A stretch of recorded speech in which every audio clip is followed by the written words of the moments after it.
이제 계속 이어서 강의를 하겠습니다. 십자가 곁을 지킨 여인에 관해서 이제 강의를 이어가도록 하겠습니다. 1강 마무리에 막달라 마리아는 예수님의 십자가 또한 그 이상까지 따르며 그분에게 제자들 같이 또 제자들보다 어떻게 보면 더 열정으로 끝까지 변함없이 충성했던 모습을 보게 됩니다. 마태와 마가와 요한 모두 예수님이 십자가에 못 박히실 때 막달라 마리아가 그곳에 있었다고 기록을 하고 있습니다. 마태도 마가도 요한도 성경 곳곳에 마태복음, 마가복음, 요한복음 이곳에 막달라 마리아가 십자가에 못 박히는 그곳에 있었다고 기록을 하고 있다는 겁니다. 그들의 기록을 종합해 보면 그녀는 예수님의 모친 마리아와 야고보와 요한의 어머니 살로메와 작은 야고보와 요새의 어머니 마리아와 함께 예수님의 인정을 지켜보았다고 기록이 되어 있습니다.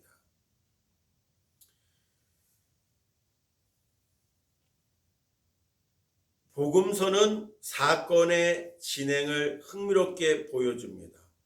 복음서라고 말하면 마태복음, 마가복음, 누가복음, 요한복음 이렇게 마태, 마가, 누가, 요한 사복음서 신약 성경의 첫 번째 나오는 이제 책들이에요. 이 사복음서를 한꺼번에 복음서라고 이렇게 표현을 합니다. 이 복음서에는 사건의 진행을 흥미롭게 보여주는데 요한은 예수님의 십자가 처형이 시작될 무렵의 일들을 기록하면서 바로 그 아까 마리아 그 여성들이 십자가 곁에 서 있었다고 하며 그들은 예수님이 요한에게 마리아를 부탁하시는 말씀을 들을 수 있을 만큼 내 어머니 마리아, 예수의 어머니 마리아에게 요한에게 마리아를 부탁하실 말씀을 들을 수 있을 만큼 가까운 곳에 서 있었다고 말을 합니다. 그렇게 성경의 요한복음에 기록이 되어 있습니다. 하지만 마태와 마가는 예수님의 십자가 처형이 막바지에 이른 상황을 기록하면서 그 여성들이 멀리서 바라보고 있었다고 전합니다. 그러니까 막바지 아주 클라이막스 위기의 그 상황 그 위험할 때 이들이 좀 멀찌감해서 바라보고 있었다라고 마태와 마가복음에는 기록을 해놓고 있습니다.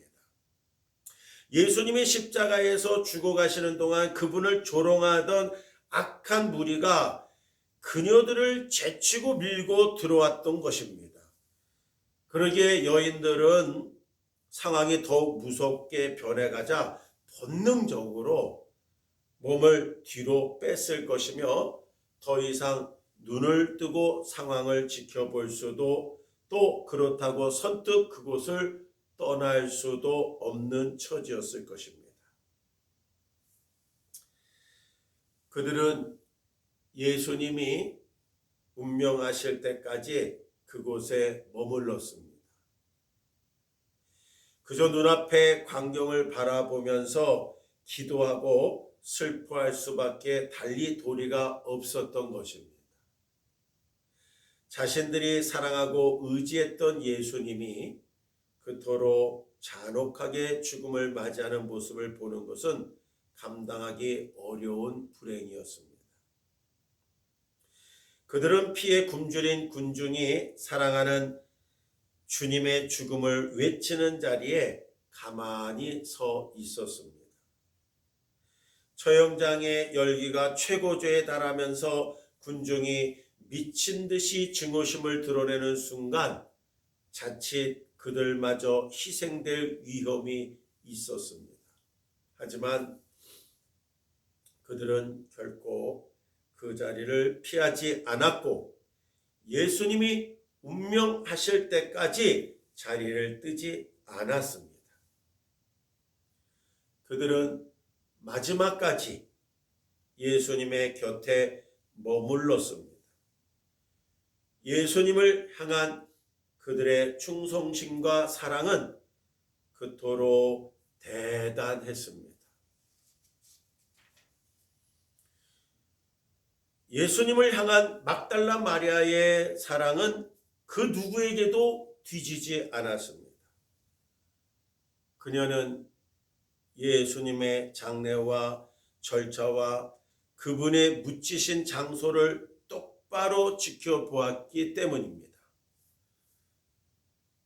예수님께 많은 빚을 지고 있었던 그녀는 상처로 뒤덮인 예수님의 시신이 서둘러 차가운 무덤에 장사되는 모습을 보며 가슴이 찢어지는 듯 했을 것입니다.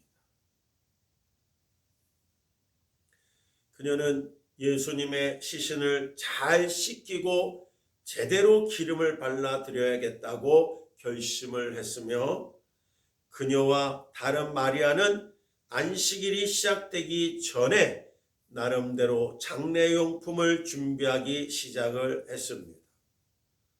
마가복음에 기록된 내용으로 보면 그들이 안식일이 지나자마자 더 많은 향품을 준비했다고 기록하고 있습니다. 그들은 안식일이 지난 아침에 가장 먼저 그토록 사랑하던 예수님께 걸맞은 장례를 치러드리려고 계획을 했던 것입니다. 이제 축복의 새벽에 대해 말씀을 하겠습니다.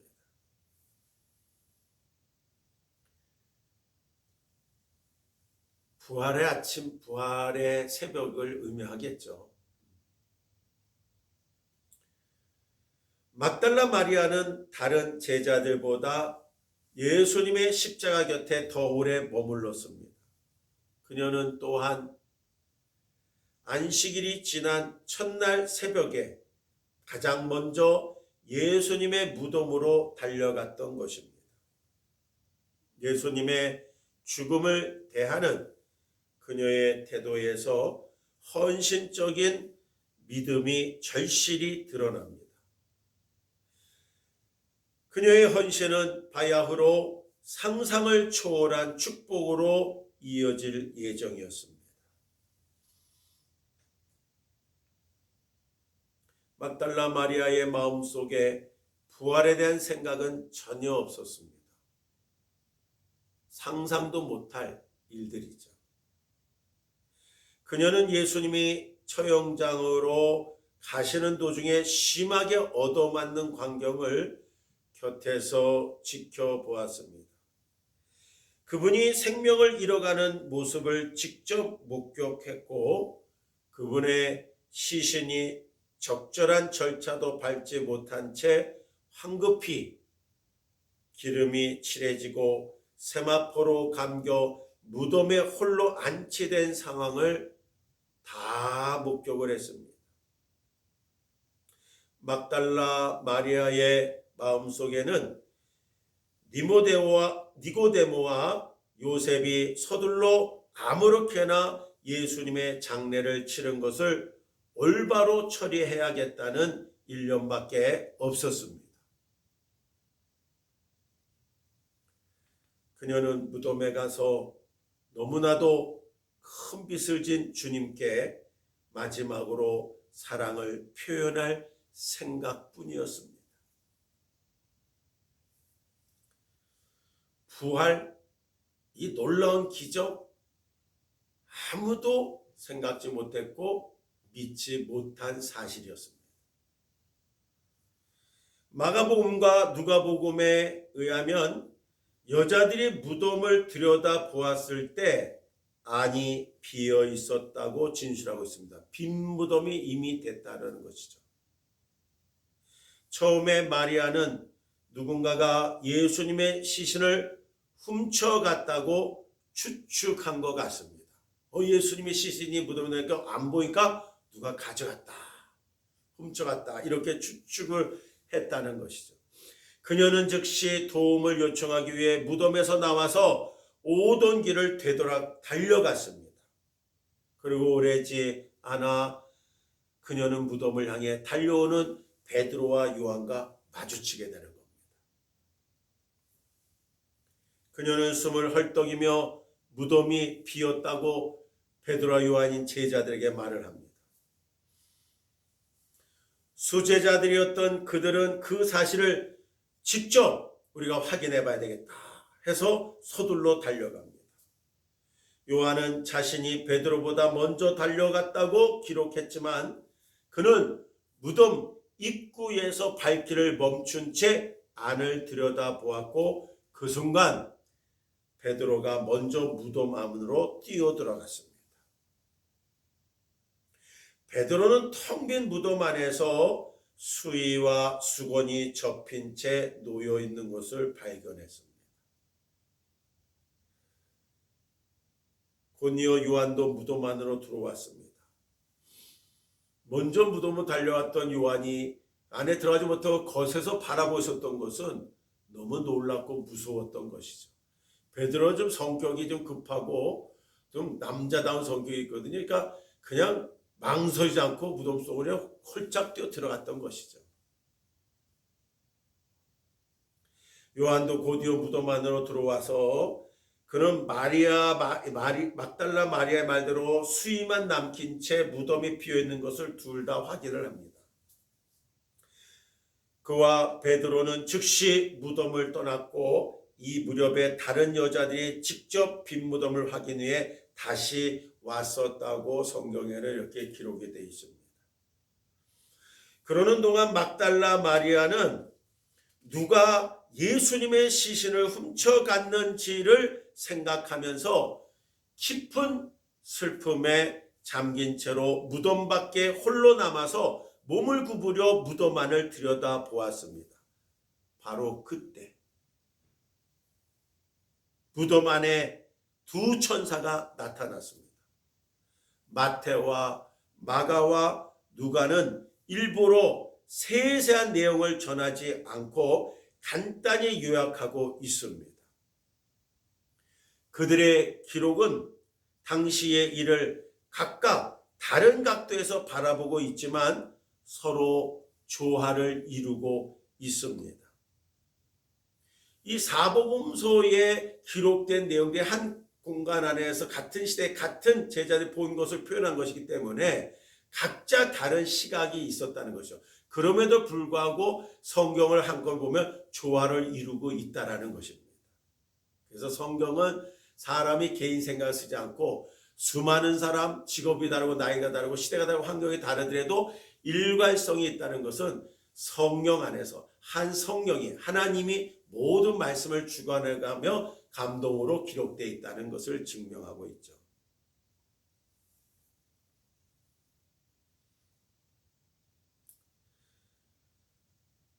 무덤에 간 여자들 모두가 천사들을 다 봤습니다. 한 천사가 무덤 안에 있는 여자들에게 이렇게 말합니다. 그가 여기 계시지 않고 그가 말씀하시던 대로 살아나셨느니라 라고 말을 했습니다. 그런 다음 천사는 빨리 가서 그의 제자들에게 이르되 그가 죽은 자 가운데서 살아나셨다라고 전하라고 그 여인들에게 지시를 합니다. 그때 마리아를 제외한 다른 여자들은 모두 무덤을 떠난 것으로 보입니다. 그런데 마태는 그 여자들이 무서움도 있고 큰 기쁨도 있어서 빨리 무덤을 떠나 달려갔다라고 기록하고 있습니다. 그러나 막달라 마리아는 여전히 예수님의 시신이 없어진 것을 슬퍼하며 무덤 밖에 서 있었으며 그녀는 빈 무덤 안에 놓여있는 수의를 보지 못했던 것 같습니다. 결국 천사가 와서 직접 이제 막달라 마리아에게 말합니다. 여자여 어찌하여 우느냐라고 말합니다. 바로 그 순간 그녀는 몸을 돌려 예수님이 서 계신 모습을 보았습니다. 처음에는 눈에 맺힌 눈물 때문에 그분이 주님인 줄 얼른 알아보지 못했습니다. 이어서 예수님은 여자여 어찌하여 울며 누구를 찾느냐라고 물으셨습니다. 마리아는 예수님을 동산지기로 착각하고 사람들이 예수님의 시신을 옮긴 장소를 가르쳐 달라고 그러고 말을 했습니다. 그러고 나서 말씀하신 분이 바로 예수님임을 늦게 알아차렸습니다.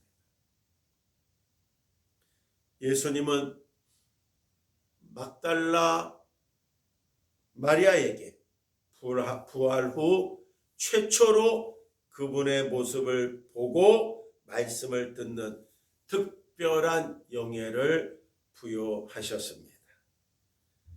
다른 제자들은 천사가 전한 기쁜 소식을 듣고 믿었지만 마리아는 그 소식을 부활하신 예수님이 직접 오셔서 들었던 것입니다. 덕분에 그녀는 예수님께서 안식 후 첫날 이른 아침에 살아나신 후 막달라 마리아에게 먼저 보이시니라는 성경 말씀을 통해서 막달라 마리아의 이름은 길이 남기게 되어진 것입니다. 이것이 막달라 마리아가 남긴 비범한 유산입니다. 그 영예를 그녀와 함께 나누거나 빼앗을 사람은 아무도 없을 것입니다. 바로 축복의 새벽, 이 얘기하면서 막달라 마리아의 성경의 이야기가 맞춰지지만 바로 축복의 새벽의 의미는 부활하신 주님, 우리 죄를 위해서 십자가에 못 박혀 죽으시고 그리고 끝난 게 아니라 죽은 지 3일 만에 다시 살아나신다, 부활하신다, 그 말씀을 하시고 돌아가셨음에도 제자들도 믿지 못했고 아무도 생각도 상상도 할 수 없었던 사건이었는데 말씀하신 대로 이 여인들이 왔을 때 무덤은 이미 비었다. 다시 말하면 예수님은 살아나셨다. 그리고 제자들도 와서 빈 무덤을 확인하고 돌아갔죠.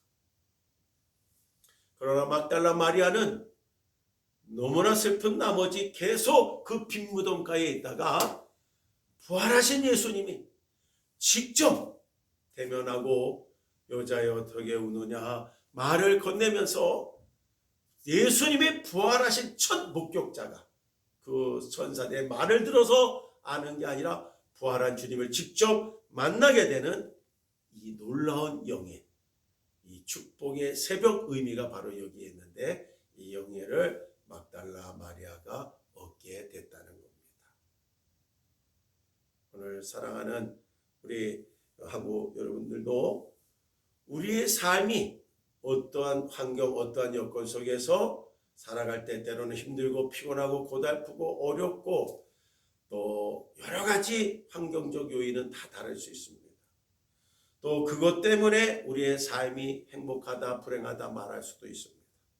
그러나 오늘 막달라 마리아의 인생의 출발이 불행한 인생이었고 사람들로 하여금 천대받고 손깍질 받는 인생이었음에도 불구하고 예수님을 만남으로 저에게 붙었던 더러운 귀신들이 7 귀신들이 떠나가고 새 사람이 된 것처럼 오늘 우리에게도 예수님을 만난다.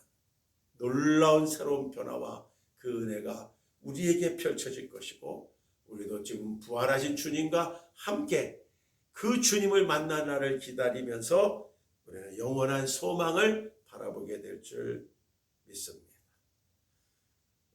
오늘 여기까지 2강 강의를 마치고 이제 3강 이어가면서 생활 속에서 우리가 어떻게 막달라 마리아의 삶을 통해 배운 걸 정의할 것인가 마지막 강의를 3강에서 하겠습니다.